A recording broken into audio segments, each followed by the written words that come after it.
My name is Laura, and I'm going to tell you a story that changed my entire life. It was an ordinary vacation at my husband's family's beach house, but something happened there that I could never have predicted. The events that took place over those few days turned my understanding of loyalty, love, and myself upside down. This is a story of passion, temptation, and difficult decisions we had to make. Please stay with me until the end of this story, because its finale will astonish you. I have been married to John for 6 years. Our marriage has always been stable, without major upheavals or conflicts. John is a reliable person, and I always considered myself lucky to have found such a partner. But one day, everything changed. John suggested we spend our vacation at his family's beach house in South Carolina. I was a bit apprehensive because his father, Mark, always seemed cold and distant to me. Despite this, John assured me that the trip would be pleasant and peaceful, as he had many childhood memories associated with this place. We left early on Friday morning. The drive was long, but John tried to entertain me with stories about his childhood. He talked about how he and Mark would go fishing, build sandcastles, and have night outings. Listening to him, I began to feel some excitement about the trip. When we finally arrived, I was struck by the beauty of the place. The beach house was perched on a small cliff, with a stunning view of the ocean. Mark met us on the porch. His warm reception was a surprise to me. He hugged John and, to my astonishment, greeted me with a smile and a friendly kiss on the cheek. Mark was a tall, well-built man with an impressive physique. His hair was starting to gray, which only added to his charm. He was fit and energetic, which was immediately noticeable. That evening, having dinner together on the terrace, I began to see him not just as a strict businessman, but as a person with a rich inner world. He shared stories about his travels and how he had built the house with his own hands. I began to understand why John was so proud of his father. The next day, John received a call from work. It turned out that there were some issues that required his immediate attention. He apologized and said he needed to leave for the day, but would be back by evening. I felt a slight anxiety being alone with Mark, but he immediately suggested we spend the day together and that he would show me the surroundings. We started with a walk on the beach. Mark showed me his favorite spot, a small, secluded cove hidden from prying eyes. He told me how he often came there to think or just enjoy the peace and quiet. We sat on the sand and talked about everything under the sun. Mark shared stories about his past, his dreams, and hopes. At some point, I found myself thinking that I really enjoyed his company. After lunch, Mark suggested we go for a bike ride. We cycled along narrow paths, enjoying the fresh sea breeze and the sun. I felt like a teenager on summer vacation. We laughed, joked, and challenged each other to races. By the time we returned home, it was late. We were tired but happy. Mark suggested we have some wine on the terrace and watch the sunset. I agreed, feeling that this day was one of the best in my life. We sat side by side on the swing, watching the sun slowly dip below the horizon, painting the sky in bright shades of red and orange. Mark seemed to savor every moment of the evening. At some point, he placed his hand on the back of my chair, casually brushing against me. His hand was warm and strong, and I felt a slight shiver. He began to talk about how much he enjoyed such quiet evenings. I caught a hint of sadness in his voice and asked why he seemed so melancholic. Mark sighed and told me how much time he spent alone after his wife's death. I saw deep sorrow in his eyes and realized how much he missed companionship. Our conversations grew more personal. We shared our deepest thoughts and feelings with each other. Mark talked about his hopes and fears, and I told him about my dreams and disappointments. At some point, he put his arm around my shoulders, and I felt his closeness start to excite me. When the sunset finally disappeared beyond the horizon, we went back inside. And we sat on the terrace again, this time under the moonlight. He poured us more wine, and I felt the atmosphere between us become even more intimate. He looked at me with such tenderness and warmth that I couldn't look away. Finally, Mark stood up and offered me his hand to walk me to my room. I took his hand, feeling its warmth transfer to me. We walked slowly down the corridor, and I felt my heart start to beat faster. At that moment, I realized that something more than just friendship was blossoming between us. When we reached my room, he stopped and looked into my eyes.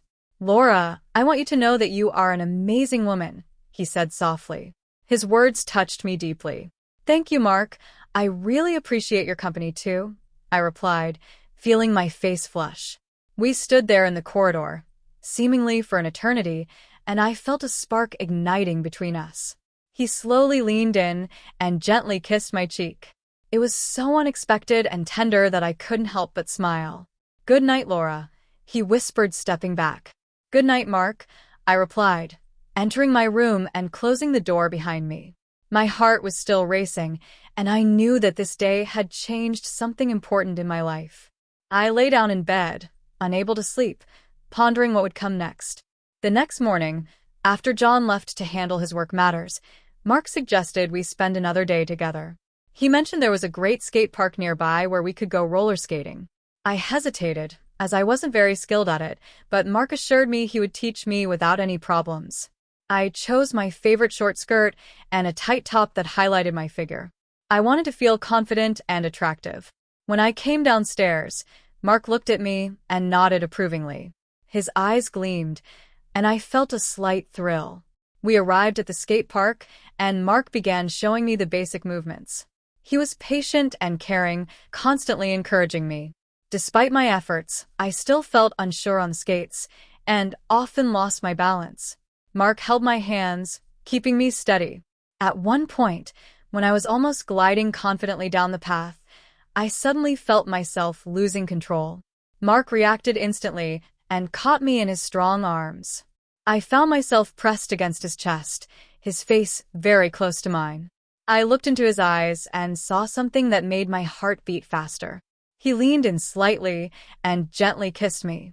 His lips were warm and soft, and I felt everything around us disappear. My mind screamed that this was wrong, but my body responded to his kiss with unexpected passion. We stood there, seemingly forever, lost in the moment. When we finally pulled away from each other, I saw the same desire in his eyes that I felt myself. "Laura, forgive me. I didn't mean to. But I can't stop," he said, still holding me in his arms. "Mark, I can't either," I replied, and our lips met again in a kiss even more passionate and tender than before. After roller skating, we returned home. We both knew something had changed between us. We sat in the kitchen, trying to act normally, but the tension in the air was palpable. Mark suddenly stood up and walked over to me. He slowly leaned down and kissed me again. I didn't resist at all. His lips were so gentle and determined that I couldn't help but give in. Mark began to slowly remove my skirt, his movements confident and precise.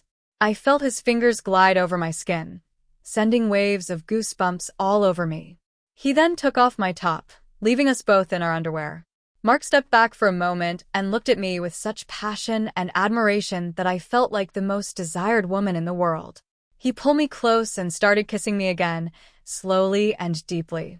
His hands roamed over my body, exploring every inch. I responded with equal passion, feeling my desires flare up anew. Mark lifted me onto the kitchen table, his hands continuing to explore my body, while his lips never left mine. We moved in unison, forgetting everything except our desire for each other. In that moment, nothing else existed. We became one, our bodies and souls merging in a single surge of passion and love. When it was all over, we lay on the kitchen table, holding each other and trying to catch our breath. Mark gently kissed my forehead and whispered, "Laura, you are amazing." I smiled and snuggled closer to him. That moment changed everything, and I knew we still had many challenges ahead, but for now I was happy and felt I had made the right choice. It had been a few days since Mark and I first allowed ourselves to succumb to our passion. Those days were filled with secret glances, fleeting touches, and hidden kisses. We both understood that our actions were dangerous and wrong, but it was impossible to resist. I decided to surprise Mark. I wanted something unusual, something that would ignite the fire between us even more. On Saturday morning, when John was at work again, I went into town to find the perfect gift. I visited several shops before stumbling upon a small boutique with a seductive assortment. A latex bunny costume and mask caught my attention, looking incredibly sexy. It was exactly what I was looking for. When I returned home, Mark was in the garden working on something. I quietly passed by him and went up to my room to change. The latex costume clung tightly to my body, accentuating all my curves. I put on the mask and looked at myself in the mirror. It looked truly seductive. I went downstairs and found Mark in the kitchen. He looked at me, his eyes widening in surprise and admiration. "Laura, you look amazing," he whispered, approaching me. His hands immediately wrapped around my waist, and he pulled me close. We began to kiss, passion overwhelming us with new intensity. Mark lifted me onto the kitchen table as he had done the first time. His lips trailed along my neck, and his hands explored my body through the thin latex. I felt my desire growing with each of his touches. We started making love right there, forgetting about everything else in the world. And suddenly the kitchen door flew open. John walked in. He stopped in the doorway, his face pale and his eyes wide with shock. He stared at us, unable to believe what he was seeing. "What the hell is going on here?" he shouted. Mark and I jumped apart. I grabbed the nearest towel to cover myself, while Mark tried to explain, but John had already lunged at him. "How could you, Dad? How could you both do this to me?" His voice was filled with rage and pain. John hit Mark, and a fight broke out. They rolled on the floor, exchanging blows. I screamed, trying to stop them, but it was useless. Their fury was too great. Finally, John pushed Mark away and stood up. His face was contorted with pain and disappointment.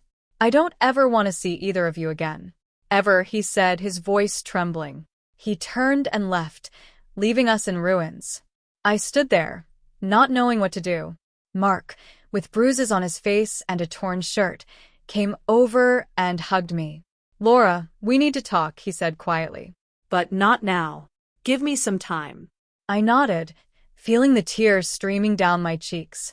We were left alone, shattered and devastated by what had happened. John was gone, and his words echoed in my mind. Never. We knew we had a long and difficult road ahead to deal with the consequences of our actions, but at that moment we simply held each other, finding solace in the one thing we had left, our love, despite everything. Several days had passed since the terrible fight. The house, once filled with laughter and warmth, was now steeped in silence and heavy gloom. Mark and I couldn't find peace. Our thoughts constantly returned to John, to his pain and disappointment. We knew that our actions had not only shattered his trust, but also our entire family. I sat on the veranda, watching the waves gently lap against the shore. Mark approached me, his face still bruised and scratched. He sat down beside me and took my hand. "Laura, I know we made a mistake. We betrayed John, and I don't know if we can ever fix this," he said, his voice filled with sorrow. "Mark, I don't know how we move forward," I replied, feeling tears welling up again. "But I know one thing. I can't keep living in this lie. We need to find a way to make amends to John." Mark nodded. "I think we need to at least try to talk to him. Let's call him and apologize." We decided to call John. My heart pounded wildly as I dialed his number. On the third ring, he picked up. "Hello, John," I began, my voice trembling. "It's Laura. Mark and I want to talk to you. We're so sorry for what happened." There was silence on the other end of the line. Then John responded in a cold voice. "Laura, I don't care. I don't want to see or hear from you anymore. You both betrayed me, and I will never forgive that." My heart sank with pain. "John, please give us a chance to explain." Mark tried to intervene. "No," John interrupted. "You no longer exist to me. I want nothing to do with you." And he hung up. I stared at the phone, unable to believe what had just happened. Mark hugged me and we stood in silence, realizing the full extent of our betrayal. John had rejected us, and it was irreversible. We understood that our actions had inflicted a deep wound that John could not forgive. We had destroyed not only his trust, but also our family. This moment became a point of no return for us. The next few weeks passed in a dismal atmosphere. We tried to support each other, but our hearts were broken. We continued to live in the house, which now seemed empty and cold. One evening, while sitting on the veranda, Mark spoke. We need to move forward. We can't change the past, but we can try to build a future. I looked at him and nodded. You're right. We can't get John back, but we have to find a way to live with this. We decided to seek help from a family counselor to work through our feelings and find ways to cope with our guilt. These sessions helped us better understand ourselves and each other and to develop a strategy for dealing with the consequences of our actions. Over time, we began to find solace in the small joys of life. We spent more time together, trying to support each other. We knew that our path would not be easy, but we were ready to go through it together. Our relationship with Mark became even deeper and more sincere. We realized that our feelings for each other were not just the result of passion, but true love and affection. We began to build a new future full of hopes and plans. The shadow of our actions always lingered. We knew we could never fully escape the guilt and pain we had caused John, but we continued to live, striving to be better and learning from our mistakes. It had been several months since John severed all ties with us. Life, slowly but surely, began to take a new direction. Mark and I decided to sell the beach house and move to another place to start fresh. Our relationship grew stronger, and we learned to cherish every moment spent together. We moved to a small coastal town where no one knew about our past. There, we bought a cozy house with an ocean view and began building a new life. Mark found a job at a local business, and I started organizing art exhibitions at the local gallery. Our days were filled with simple joys, walks on the beach, evening dinners on the terrace, and meeting new friends. But despite the outward well-being, the thought of John never left us. We hoped that over time he would find it in himself to forgive us, even if it never happened. One evening, as Mark and I sat on the terrace watching the sunset, I felt the need to talk about our future.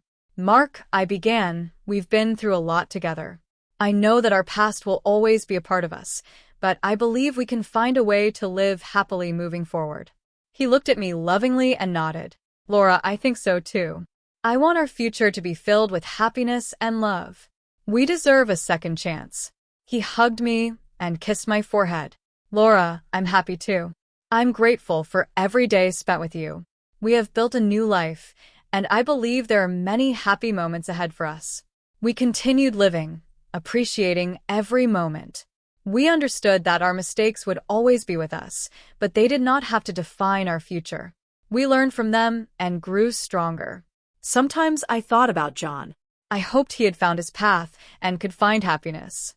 I knew he would never forgive us, but I wanted to believe he could move on and find his place in life. Our story was not perfect, but it was ours. We went through the darkness to find the light, and that journey made us who we are. We knew there were still many challenges ahead, but we were ready to face them together. And sitting on the terrace with Mark, I realized that our life, despite everything, was full of love and hope. And that is the most important thing.